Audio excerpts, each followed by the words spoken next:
তুমি হলে এই রাজ্যের বাদশাহজাদি, তাই তো তোমাকে বিশেষ কিছু বলার অধিকার আমার নেই। তবু তোমাকে আমি ছোট্ট একটি প্রশ্ন করতে পারি?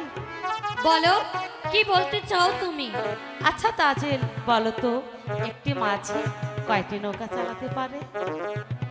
একটি মাঝি শুধু একটি নৌকাই চালাতে পারে। বাহ, খুব সুন্দরভাবে তুমি আমার প্রশ্নের উত্তর দিলে। একটি মাঝি শুধু একটি নৌকায় চালাতে পারে। এই তাজিল, তুমি অযথাই আমার মাঝি নিয়ে টানাটানি করছো কেন? আরে যে দেখো না, ছোট বড় জোয়ান এবং সব ধরনের মাঝি আছে। তুমি আমার সঙ্গে এসো, আমি তোমাকে একটি একটি করে মাঝি ধরিয়ে দেবো। দিদি, আমার নাম তাজেল।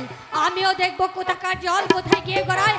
আর তা যদি না পারি, আমি শাহিদ বাদশার মেয়ে